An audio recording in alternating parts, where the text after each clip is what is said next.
India TV9 news Maharashtra.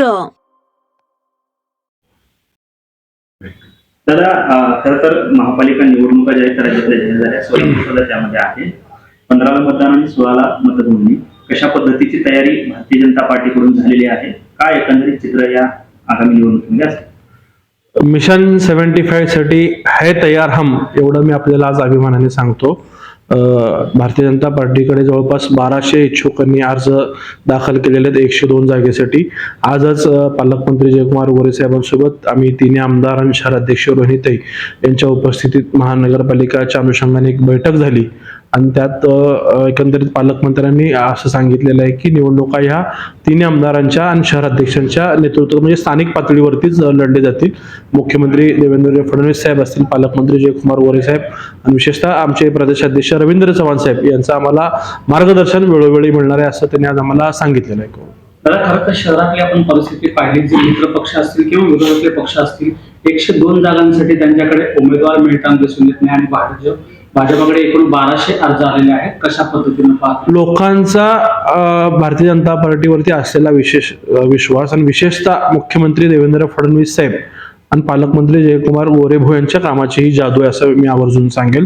कारण का अनेक वर्ष जे विमानसेवेचा आपलं प्रश्न होतं किंवा पाणी पुरवठा रोज शहराला व्हावा म्हणून 892 कोटी रुपयाचा निधी मंजूर होऊन मिळणं, IT पार्क म्हणजे 10 लाख सोलापूरकरांचं तर स्वप्न होतं, परंतु 3 लाख युवक जे सोलापूर शहराच्या बाहेर कामासाठी IT इंडस्ट्रीमध्ये राहतात त्यांच्या मनातल्या ज्या वेदना होता की आम्हाला सोलापुरात कंपनी येत नाही तर आमच्या आई वडिलांपासून आम्हाला दूर जावं लागतं, आणि त्या भावना लक्षात घेऊन जो मुख्यमंत्री साहेबांनी सोलापूरला IT पार्क देण्याची घोषणा करून त्याला मंजुरी दिली, ह्या सगळ्या कामाच्या जोरावरती आम्हाला निश्चित खात्री आहे की लोकांच्या मध्येच एक भावना तयार झाली की 100% भाजप म्हणून लोकांना निवडून द्यायची संधी. म्हणून आपण पाहतोय की फक्त भाजपच नाही तर भाजपच्या व्यतिरिक्त दुसऱ्या पक्षात असलेले पदाधिकारी सुद्धा तिकडनं राजीनामा देऊन भारतीय जनता पार्टीमध्ये अर्ज दाखल करतायत. तर हा कुठेतरी लोकभावनेचा मला वाटतं सुनामीच या सोलापूर महानगरपालिकेत आपल्याला पाहायला मिळणार आहे आणि भारतीय जनता पार्टीच्या कामावरती विश्वास, त्यामुळं ही प्रचंड गर्दी. आणि भारतीय जनता पार्टी ही लोकशाही मार्गाने काम करणारी पार्टी आहे. सामान्यातल्या सामान्य कार्यकर्त्याला वाटतं की पक्ष आपल्याला संधी देऊ शकतो, आपल्या नावाचा विचार करू शकतो, म्हणून ह्या सगळ्या लोकांनी उमेदवारी अर्ज दाखल केलेली आहे. परंतु पक्षाच्या अशा सूचना आहेत की सगळ्यांच्या मुलाखती घ्या आणि त्यातनं काय जो अहवाल असेल तो आपण प्रदेशाला पाठवा आणि प्रदेश त्याच्यावरती अंतिम निर्णय आम्हाला देईल आणि त्या अनुषंगाने पक्षाचा आदेश म्हणून आम्ही पुढे जाऊ. आपले मित्र पक्ष असणारे अजित पवार गट त्यांनी देखील आपकी बार 75 बारचा नारा दिलेला आहे. लोकशाहीत अशी या पद्धतीची भूमिका घेण्याची अधिकार प्रत्येक पक्षाला आहे.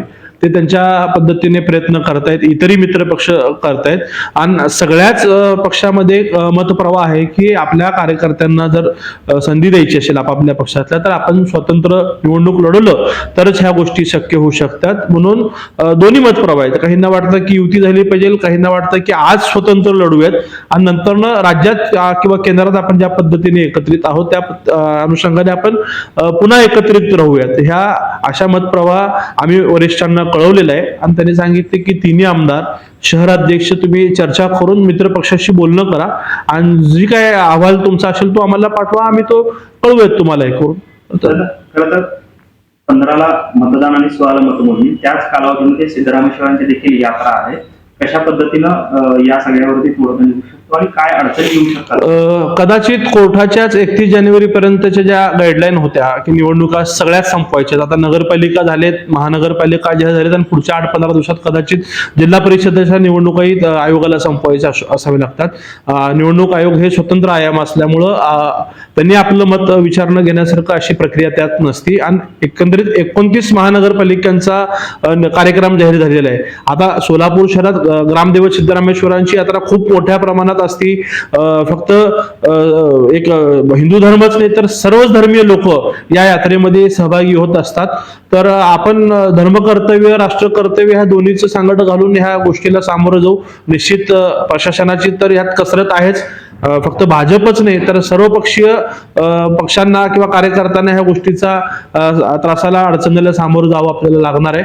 परंतु मला सोलापूरकरांकडनं अपेक्षा आणि खात्री आहेत की ते निश्चित एक चांगला समन्वय आपल्या यात्रेत आणि निवडणुकीच्या कार्यक्रमात साधून दोन्ही गोष्टी कर्तव्य आपले पूर्ण करतील.